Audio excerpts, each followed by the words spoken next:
Account seize ಅವಾಂತರ ವಿಶೇಷ ಚರ್ಚಾ ಕಾರ್ಯಕ್ರಮಕ್ಕೆ ಮತ್ತೊಮ್ಮೆ ಸ್ವಾಗತ. ನಾವು ಮಾತನಾಡ್ತಾ ಇರುವಂತಹ ವಿಚಾರ ಲೋಕಸಭಾ ಚುನಾವಣೆ ಹೊತ್ತಲ್ಲಿ ಕಾಂಗ್ರೆಸ್ಗೊಂದು ಶಾಕ್ ಕೊಡೋದಕ್ಕೆ ಅಂತ ಅದರ ಬ್ಯಾಂಕ್ ವ್ಯವಹಾರಗಳನ್ನೆಲ್ಲ ಬಂದ್ ಮಾಡೋದಕ್ಕೆ ಅಂತ ಹೇಳಿ ಖಾತೆಗಳನ್ನ ಸೀಸ್ ಮಾಡ್ತು ಅನ್ನೋದು ಕಾಂಗ್ರೆಸ್ನ ವಾದ. ಆದ್ರೆ ಇಲ್ಲಿ ಸೀಸ್ ಆಗಿರುವಂತಹ ವಿಚಾರ ಯಾಕೆ ಅಂತ ನೋಡಿದ್ರೆ 210 ಕೋಟಿ ದಂಡದ ವಿಚಾರಕ್ಕೆ ಸಂಬಂಧಪಟ್ಟಂತೆ ಪ್ರಕ್ರಿಯೆಗಳು ಸಹಜವಾಗಿ ನಡಿಬೇಕಿತ್ತು. ಆದ್ರೆ ಆದದ್ದು ಅದು ರಾಜಕೀಯವಾದಂತಹ ಕಿತ್ತಾಟ ಸಹಜ. ಆದರೆ ಈ ಥರ ಪ್ರಕ್ರಿಯೆಗಳು ಹೇಗೆ ಸಾಗುತ್ತೆ ಅಂತ ನಾವು ಗಮನಿಸ್ತಾ ಹೋದಾಗ ಮುರಳೀಧರ್ ಸರ್, ಈಗ ಯಾವುದೇ ಒಂದು ರಾಜಕೀಯ ಪಕ್ಷ ಆಗಿರಲಿ ಎಲ್ಲ ಕಡೆಗಳಿಂದಲೂ ಕೂಡ ಕ್ರೌಡ್ ಫಂಡಿಂಗನ್ನು ತೆಗೆದುಕೊಳ್ಳುತ್ತೆ, ಎಲ್ಲ ನಿಜ. ಆದರೆ ಏನೇ ಫಂಡ್ಗಳು ಬರಲಿ ಅದನ್ನು ನಿರ್ವಹಣೆ ಮಾಡುವಂಥದ್ದು, ಅದಕ್ಕೆ ಕಟ್ಟಬೇಕಾದಂತಹ ತೆರಿಗೆಗಳನ್ನು ಕಟ್ಟೋದು, ಸಮಯಕ್ಕೆ ಸರಿಯಾಗಿ ಅದರ ನಿರ್ವಹಣೆಯನ್ನು ಮಾಡೋದು, ಇದೆಲ್ಲವೂ ಕೂಡ ಒಬ್ಬ ಪಕ್ಷದ ಜವಾಬ್ದಾರಿ ಆಗಲ್ವಾ? ಅತ್ಯಂತ ದೊಡ್ಡ ಜವಾಬ್ದಾರಿ. ಪ್ರಕ್ರಿಯೆ ಹೇಳ್ತೀನಿ ಟೆಕ್ನಿಕಲಿ, ಒಂದು ಅಕೌಂಟೆಂಟ್ ಲ್ಯಾಂಗ್ವೇಜಲ್ಲಿ. ಫಂಡ್ ಬರೋವರೆಗೂ ಬರ್ತಾ ಇದೆ, ಬಂದ ಮೇಲೆ ನಂದು, ಎಕ್ಸಾಕ್ಟ್ಲಿ ನಂದು ಅಂದ ಮೇಲೆ ಜವಾಬ್ದಾರಿ ನಂದು, ಹಕ್ಕಲ್ಲ, ಜವಾಬ್ದಾರಿ ನಂದು. ಈಗ ಇಲ್ಲಿ ನನ್ನ ಮನಸ್ಸಿನಲ್ಲಿ ಕಾಡ್ತಾ ಇರೋದು, ಚೆಕ್ ಯಾಕೆ ಇಶ್ಯೂ ಮಾಡಿದ್ರು, ಯಾಕೆ ಬೌನ್ಸ್ ಆಯಿತು. ಇನ್ನೂ ಒಂದು ಸ್ಟೆಪ್ ಹಿಂದೆ ಹೋದರೆ, ಕ್ಲರ್ಕ್ ಆಗಿ ಚೆಕ್ ಇಶ್ಯೂ ಮಾಡಿದಾಗ ನನ್ನ ಹತ್ರ ಬ್ಯಾಂಕ್ ದುಡ್ಡು ಎಷ್ಟಿತ್ತು, ಚೆಕ್ ಬಂದಾಗ ದುಡ್ಡು ಎಷ್ಟಿತ್ತು, ಇದೆಲ್ಲ ನೋಡಿದ್ರೆ ಮೋಟಿವ್ ಆ್ಯಂಡ್ ಇಂಟೆನ್ಷನ್ ಗೊತ್ತಾಗುತ್ತೆ. ಒಟ್ಟಾರೆ ಒಂದು ದೊಡ್ಡ ಒಂದು ಸಿಟಿಸನ್ ಆಗಿ, ಒಂದು ವ್ಯಕ್ತಿಯಾಗಿ, ವ್ಯಕ್ತಿಗತವಾಗಿ, ಒಂದು ರೆಸ್ಪಾನ್ಸಿಬಲ್ ಸಂಸ್ಥೆಯಾಗಿ ಇನ್ಕಮ್ ಟ್ಯಾಕ್ಸ್ ಅದರ ಪ್ರಕ್ರಿಯೆಯನ್ನು ಮಾಡಿದೆ. ನಾವು ನಮ್ಮ ಪ್ರಕ್ರಿಯೆಯನ್ನು ಮಾಡ್ತೀವಿ, ನಾವು ಇನ್ಕಮ್ ಟ್ಯಾಕ್ಸ್ ಪ್ರಕ್ರಿಯೆಯನ್ನು ಗೌರವಿಸ್ತೀವಿ ಅಂತ ಒಂದು ಸ್ಟೇಟ್ಮೆಂಟ್ ಕೊಟ್ಟರೆ ಜನರಿಗೊಂದು ಮಾದರಿ ಆಗ್ತಾರೆ. ಇದಕ್ಕೆ ರಾಜಕೀಯ ತರಬಾರ್ದು, ನಿಜ.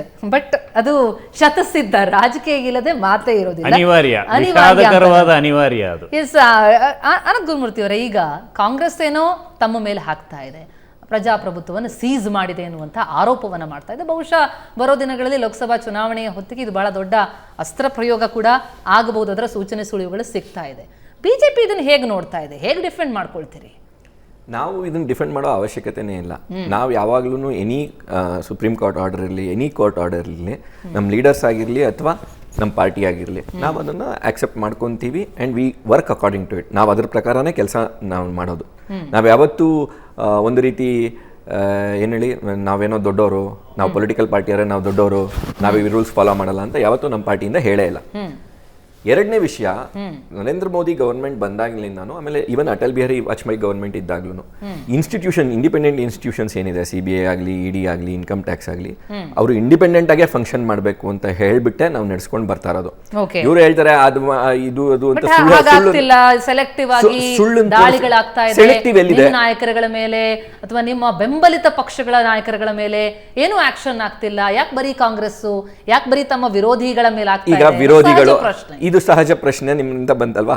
ಸಹಜ ಪ್ರಶ್ನೆ ಜೊತೆಗೆ 5 ವರ್ಷದಿಂದ ಇವ್ರು ಏನ್ ಮಾಡ್ತಿದ್ರು, ಯಾಕೆ 5 ವರ್ಷದಿಂದ ಇವರು ಒಂದು ರೆಸ್ಪಾನ್ಸಿಬಲ್ ಆರ್ಗನೈಸೇಷನ್, ಜವಾಬ್ದಾರಿ ಹುದ್ದೆನಲ್ಲಿ ಇದೇನೆ ಅಂತ ಹೇಳ್ತಾರಲ್ವಾ, ಅಜಯ್ ಮೆಕೆನ್ ಅವರು ಹೇಳ್ತಾರೆ, ನಾವು ಇಡೀ ದೇಶದ ಅತಿ ದೊಡ್ಡ ವಿಪಕ್ಷ ಅಂತ ಹೇಳ್ತಾರೆ.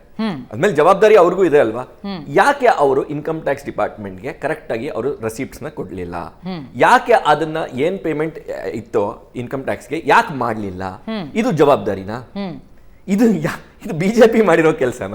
ಇದು ಬಿಜೆಪಿ ಮಾಡಿರೋ ಕೆಲಸ ಅಲ್ಲ. IT department as per procedure ಮಾಡಿದೆ. ಒಬ್ಬ ನಾಗರಿಕನಿಗೆ ಅಥವಾ ಬೇರೆ ಯಾವ್ದಾದ್ರು ಇನ್ಸ್ಟಿಟ್ಯೂಷನ್ಗೆ ಎಷ್ಟು ಸಮಯ ಕೊಡಬೇಕು ಅಷ್ಟೇ ಸಮಯ ಕೊಟ್ಟಿದೆ.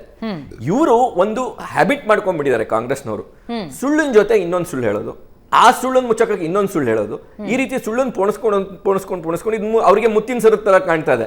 ಆದ್ರೆ ಜನಕ್ಕೆ ಕಾಣ್ತಾ ಇದೆ ಕಲ್ಲಿನ ಸರ. ಆ ಕಡೆ ಜನ ನೋಡಿದಾಗ ಇದೇನು ಕಲ್ಲಿನ ಸರ ಹಿಡ್ಕೊಂಡು ಮುತ್ತಿನ ಸರ ಅಂತಾರಲ್ಲ ಅಂತ. ಇದು ತುಂಬಾ ಹಿಂದೆ ನಡೆಸ್ಕೊಂಡು ಬಂದಿದ್ದಾರೆ ಕಾಂಗ್ರೆಸ್ನವರು. ಎಲ್ಲ ಅವರ ವಿಷಯಗಳು ಹೇಳೋದ್ರಲ್ಲಿ ಸುಳ್ಳುಗಳನ್ನ ಒಂದೊಂದಾಗಿ ಹೇಳಿ ಜನಕ್ಕೆ ಇದು ಮುತ್ತಿನ ಸರ ಅಂತ ಹೇಳಿ ಪಾಪ ಅವರು ಈ ಕಡೆ ಆ ಕಡೆ ತಲೆ ಮಾಡಿದಾಗ ಅವ್ರು ಹೆಂಗೋ ಓಡೋಗ್ಬಿಡೋರು. ಬಟ್ ಇವಾಗ ಅದನ್ನ ನಡೀತಾ ಇಲ್ಲ. ದಿನ ಹಿಡಿದು ಕೇಳ್ತಾ ಇದ್ರ ನೀವು ಮೀಡಿಯಾದವರು, ಸೋಷಿಯಲ್ ಮೀಡಿಯಾನಲ್ಲೂ ಕೇಳ್ತಾ ಇದ್ರೆ ಕಲ್ಲಿನ ಸರ ಹಾಕ್ತಾರದು ಬಿಜೆಪಿ ಅನ್ನೋದು ಅವರ ಆರೋಪ. ಅವರ ಆರೋಪನ ನಾವು ಯಾಕೆ ಅದನ್ನ ತಳ್ಳಿ ಹಾಕ್ತಿವಿ ಅಂತ ಹೇಳಿದ್ರೆ, ಆರೋಪ ಮಾಡೋದು ದೊಡ್ಡ ವಿಷಯ ಅಲ್ಲ. ಜವಾಬ್ದಾರಿಯುತ ಒಂದು ಆರ್ಗನೈಸೇಷನ್ ಇನ್ಕಮ್ ಟ್ಯಾಕ್ಸ್ ಡಿಪಾರ್ಟ್ಮೆಂಟ್ 5 ವರ್ಷದಿಂದ ಕೇಳ್ತಾ ಇರೋದನ್ನ ಅವರು ಉತ್ತರಾನೂ ಕೊಡ್ತಿಲ್ಲ, ಕರೆಕ್ಟ್ ಆಗಿ ದುಡ್ಡನ್ನು ಕಟ್ತಿಲ್ಲ. ಇದು ಬೇಜವಾಬ್ದಾರಿ ತರ ಕಾಂಗ್ರೆಸ್ದು. ಇದನ್ನ ಮುಚ್ಚಾಕೊಳ್ಳಕ್ಕೆ ಇವರು ಬೇರೆಯವ್ರ ಕಡೆ ಬೆರಳು ಮಾಡಿ ತೋರಿಸ್ತಾರೆ. ಇದೇ ರೀತಿ ಎಲ್ಲಾ ವಿಷಯಗಳಲ್ಲೂ ನೀವು ನೋಡಿ, ಲಾಸ್ಟ್ ಒಂದು 2-3 ಇಯರ್ಸ್ ಇಂದ ಕಾಂಗ್ರೆಸ್ ಏನ್ ಅನ್ಕೊಂಡ್ಬಿಟ್ಟಿದೆ ಅಂದ್ರೆ, ನಾನು ಸುಳ್ಳು ಹೇಳಿ ಏನೋ ಒಂದು ಮಾಡ್ಕೊಂಡು ಬರ್ತೀನಿ, ಜನಕ್ಕೆ ಮೋಸ ಮಾಡ್ತೀನಿ ಅಂತ. ಅಂದ್ರೆ ಇವಾಗ ಜನಕ್ಕೆ ಅರ್ಥ ಆಗ್ಬಿಟ್ಟಿದೆ, ಎಸ್ಪೆಷಲಿ ಲಾಸ್ಟ್ ಎಲೆಕ್ಷನ್ ಅಂತೂ ಇವಾಗ ಕ್ಲಿಯರ್ ಅರ್ಥ ಆಗಿದೆ. ಇವ್ರು ಬರೀ ಸುಳ್ಳು ಹೇಳ್ತಾರೆ, ಇವ್ರು ನಂಬಾರ್ದು. ಇವ್ರು ಅಟ್ ಎನಿ ಕಾಸ್ಟ್ ಇವ್ರು ಏನಾದ್ರು ಹೇಳಿದ್ರೆ ಅದ್ರದ್ದು ಬುಡದ ತನಕ ಹೋಗ್ಬೇಕು ಅಂದ್ಬಿಟ್ಟು ಜನ ಬುಡದ ತನಕ ಹೋಗಕ್ಕೆ ಶುರು ಮಾಡಿದ್ರು. ಓಕೆ, ಎಸ್ ಈ ವಿಚಾರದ ಬುಡದ ತನಕ ಕೂಡ ನಾವು ಹೋಗುವಂತ ಪ್ರಯತ್ನ ಮಾಡೋಣ ಈ ಚರ್ಚೆಯ ಮೂಲಕ. ಯಾಕಂದ್ರೆ ಪ್ರಮುಖವಾಗಿ ಒಂದು IT ಸಂಸ್ಥೆ ಹೇಗೆ ಕೆಲಸ ಮಾಡುತ್ತೆ, ಒಂದು ರಾಜಕೀಯ ಪಕ್ಷಗಳು ಈ ರೀತಿಯಲ್ಲಿ ತೆರಿಗೆಯನ್ನು ಉಳಿಸ್ಕೊಂಡಿದೆ, ಬಾಕಿ ಉಳಿಸ್ಕೊಂಡಿವೆ, ಇಷ್ಟು ದೊಡ್ಡ ಮಟ್ಟದಲ್ಲಿ ಉಳಿಸ್ಕೊಂಡಿದೆ, ಇಷ್ಟು ದೀರ್ಘ ಅವಧಿಗೆ ಉಳಿಸ್ಕೊಂಡಿದೆ ಅಂತಂದಾಗ ಅದರ ಪ್ರಕ್ರಿಯೆಗಳು, ಪ್ರೊಸೀಜರ್ ಹೇಗೆ ಸಾಗುತ್ತೆ ಅನ್ನೋದ್ರ ಬಗ್ಗೆ ಇನ್ನಷ್ಟು ಮಾಹಿತಿಯನ್ನು ಕಲೆ ಹಾಕ್ತೀನಿ. ಒಂದು ಕ್ವಿಕ್ ಬ್ರೇಕ್ ಆದ್ಮೇಲೆ ಚರ್ಚೆ ಮುಂದುವರಿಯುತ್ತೆ.